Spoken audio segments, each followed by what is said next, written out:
Euzu billahi mineşşeytanirracim. Bismillahirrahmanirrahim. Elhamdülillahi rabbil alamin ve salatu vesselam ala Resulina Muhammed ve ala alihi ve sahbihi ecmaîn. Değerli izleyiciler, muhakemat okumalarına inşallah devam ediyoruz.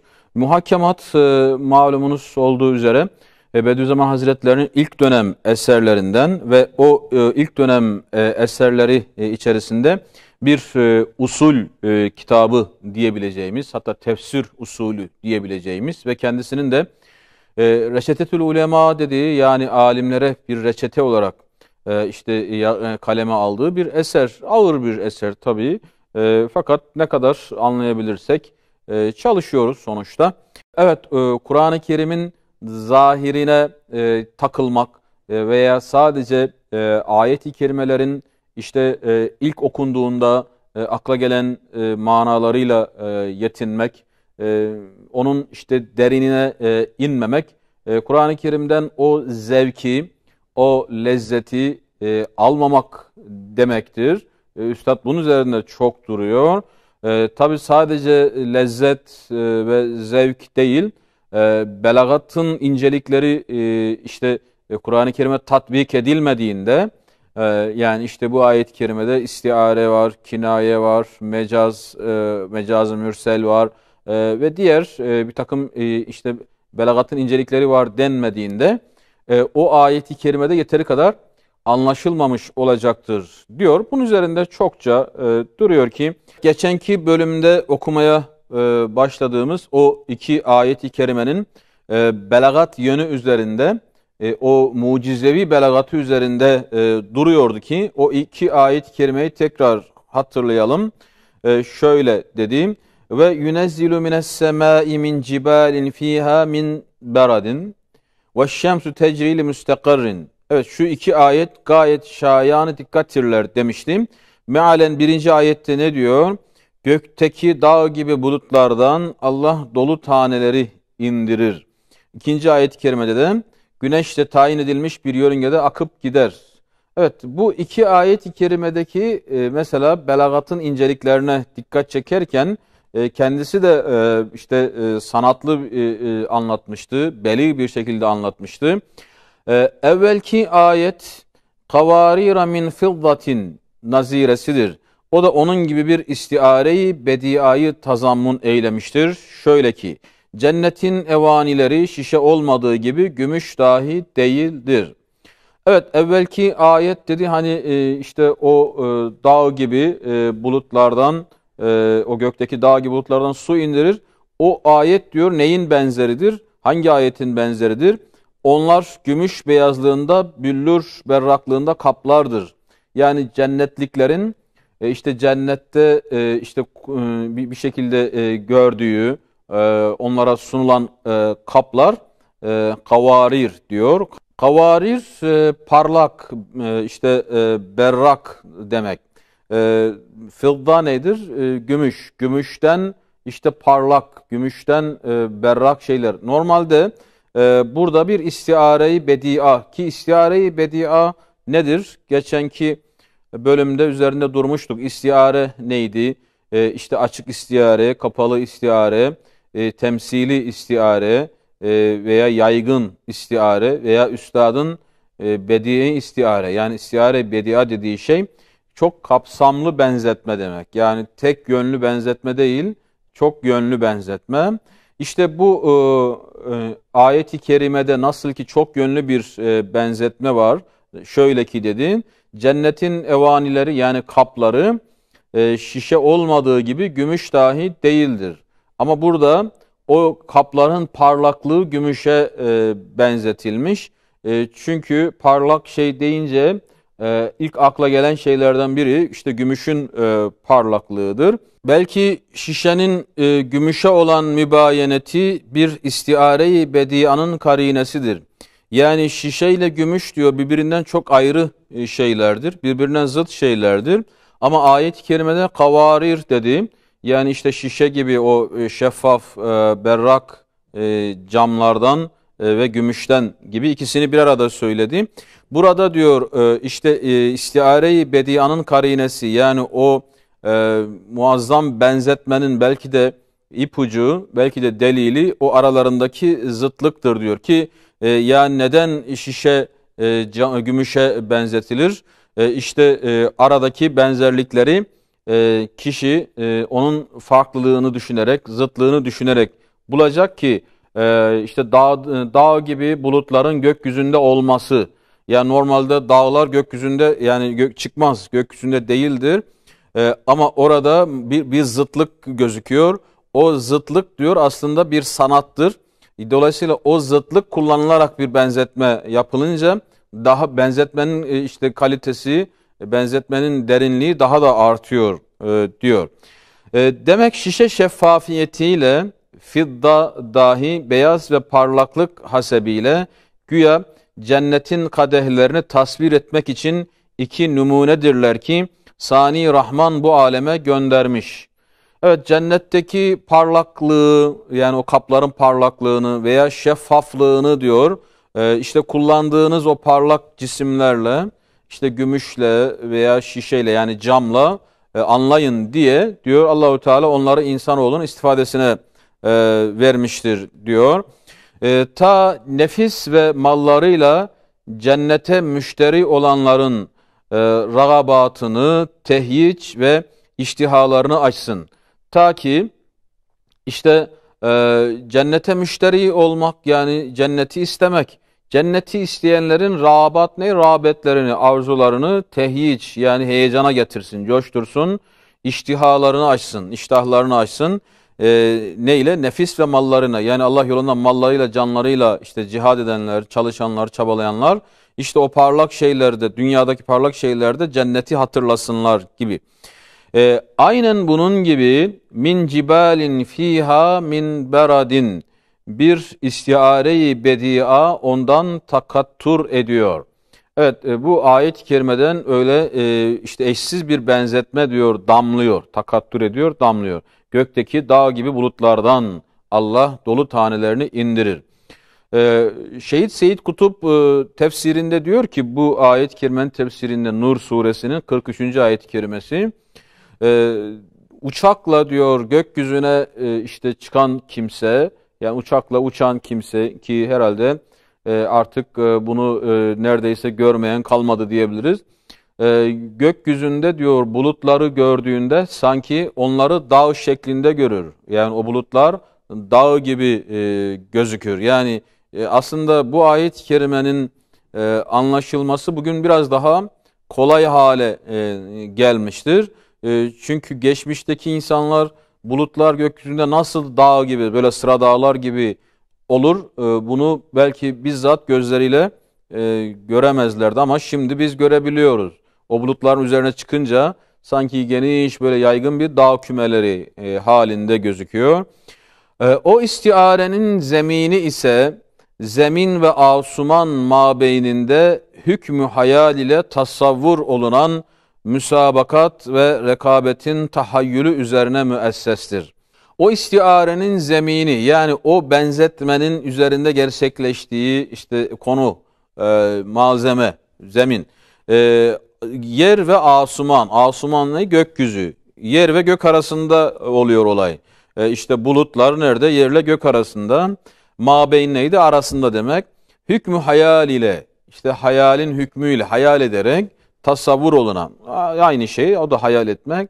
Müsabakat ve rekabetin, bir yarış var, bir rekabet var, tahayyülü. Yani o yarışın, o rekabetin tahayyülü üzerine kuruludur. Yani sanki gökten aşağıya o bulutlarla işte yağmur gönderiliyor, yerden yukarıya işte bir şey buharlaşıyor filan. Sürekli yerle gök arasında bir işte iniş çıkış var, bir yarış gibi bir şey var. Dolayısıyla hayal ederken diyor, evvela o yer ve göğü düşünmek lazım, tasavvur edip ne oluyor arada ve o bulutlar o yerle gök arasında işte nasıl dağ haline geliyorlar, dağ gibi oluyorlar. Bunun üzerine kurulur bu tasavvur, bu hayal.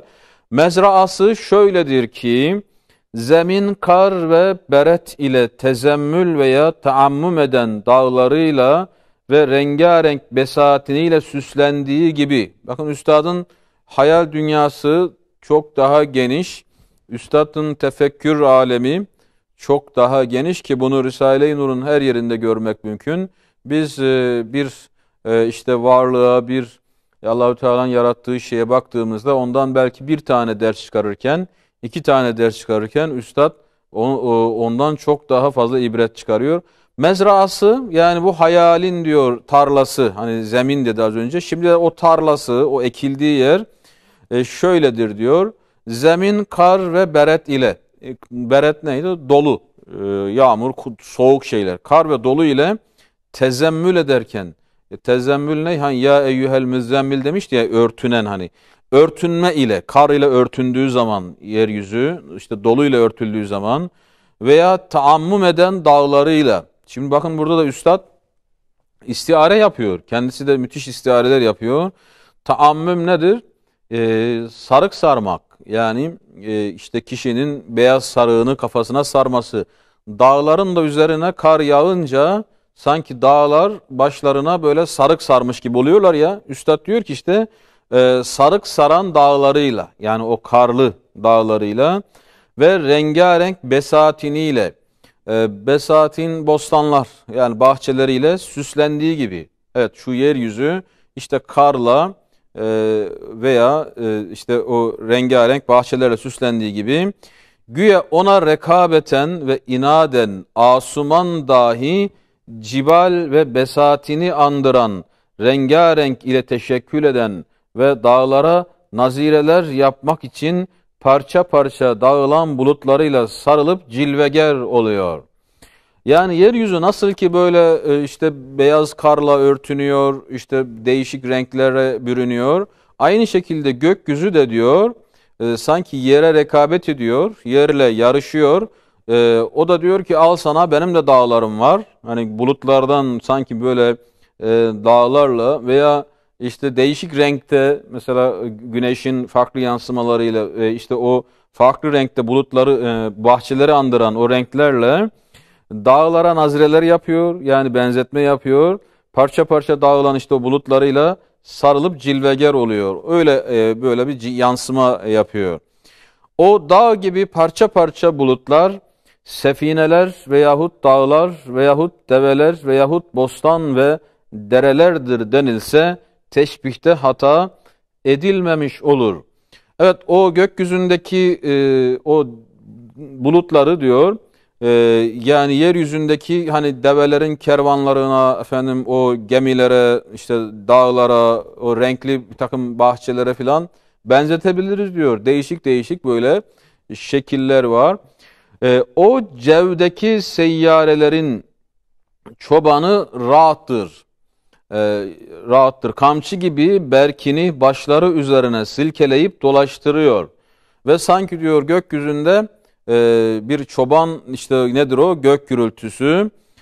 O gök gürültüsü şimşeği, berk neydi? Şimşek. Şimşeği diyor kamçı gibi sallıyor.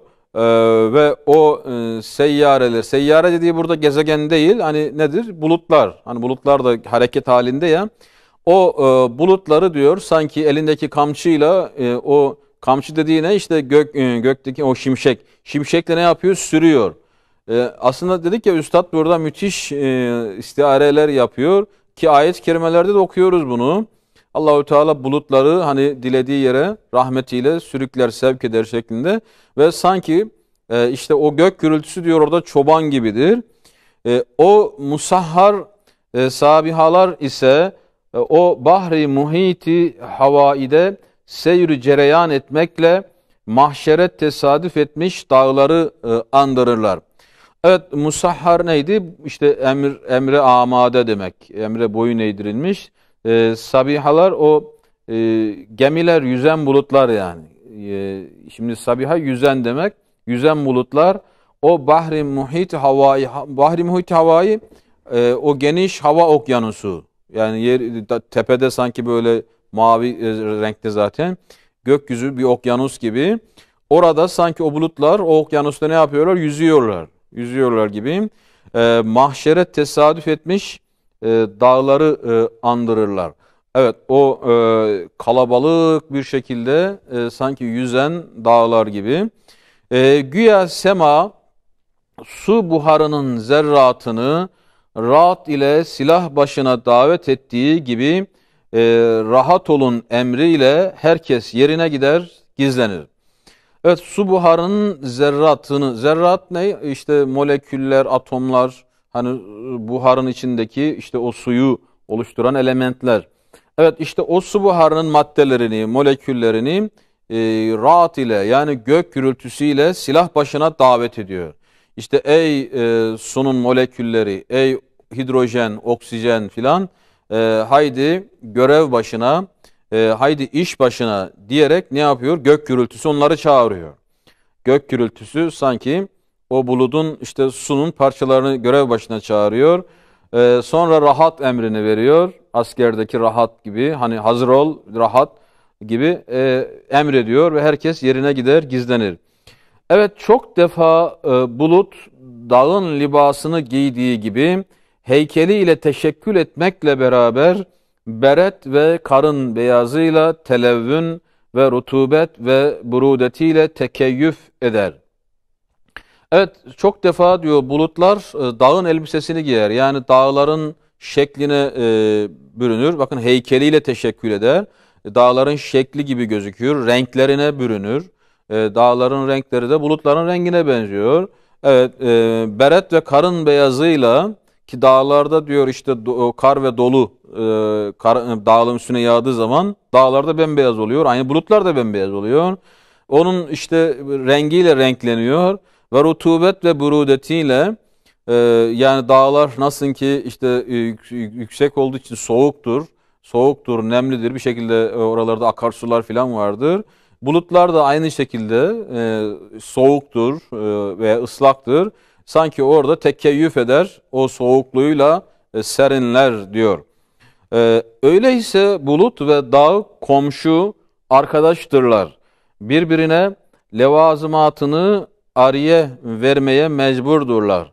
Bu uhuvvet ve mübadeleti Kur'an'ın çok yerleri gösterir diyor.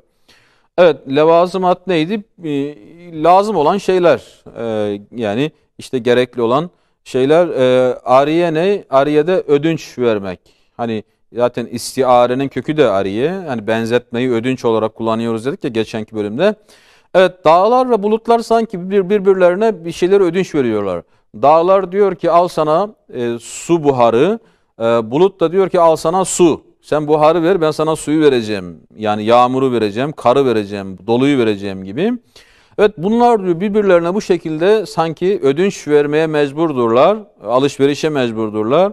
Bu kardeşlik ve bu değiş tokuş, bakın mübadelet ne? Değiş tokuş, Kur'an'ın çok yerlerine geçiyor diyor. Kur'an-ı Kerim'in çok yerinde hani belagatlı bir şekilde bu hususa değiniliyor diyor. Zira bazen onun libasında ve ötekini berikinin suretinde bize gösterir. Hem de tenzilin pek çok menazilinde dağ ve bulut birbirinin elini tutup musafaha ettikleri vardır. Evet, yani bazen bulutu dağ gibi gösterir Kur'an-ı Kerim, bazen dağı işte bulut gibi gösterir. Hani dağları sen hareketsiz sanırsın diyor ayet-i kerimede.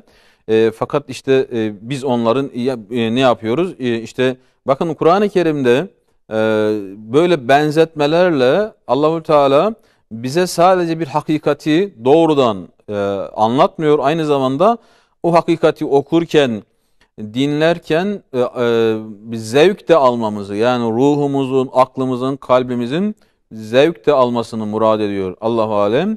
İşte ötekini berikinin suretinde bize gösterir. Hem de Kur'an-ı Kerim'in tenzil dediği Kur'an-ı Kerim'dir. Pek çok menazilinde, yerlerinde dağ ve bulut birbirinin elini tutup musafaha ettikleri vardır. Yani sanki onlar böyle iç içe, yan yana birbiriyle böyle kenetlenmiş gibi tasvir edilir Kur'an-ı Kerim'de diyor. Nasıl kitab-ı alemin bir sayfası olan zeminde muanaka ve musafahaları şahittir. Zira umman-ı havada iskele hükmünde olan dağ tepesinde lengerendaz olduklarını görüyoruz. Şimdi lengerendaz hani gemilerin demir atması. Gemi bir limana demir atmasına lengerendaz deniyor. Lengerendaz, demir atmak, sabitlemek. Bulutlar da ne yapıyorlar? Kendilerini sanki işte bir dağa atıyorlar. Bir dağa demir atıyorlar. Hatta iplerini sanki o geminin ipini iskelede işte bir şey geçiriyorlar. Dağlar da iplerini bulutlar da iplerini sanki bir dağın başına geçiriyor. Kendini o dağa sabitliyormuş gibi gözüküyor. Umman hava, yani o işte hava denizinde, o hava deryasında iskele hükmündedir diyor o dağlar ve o dağlara işte bulutlar takılıyorlar. Şimdi tabii çok ilginç benzetmeler. Muanaka, musafaha, yani dağlarla bulutlar böyle sarılıyorlar filan. Üstadın bakın bir ayet-i kerimeden, yani işte gökyüzündeki dağlar gibi bulutlardan su indiriyoruz. Ayet-i kerimeden nasıl dersler çıkartmış? Nasıl incelikler çıkartmış? Bulutlarla dağları nasıl da birbiriyle benzetmiş? Birbiriyle benzetmiş. Aralarında nasıl bir alaka tespit etmiş?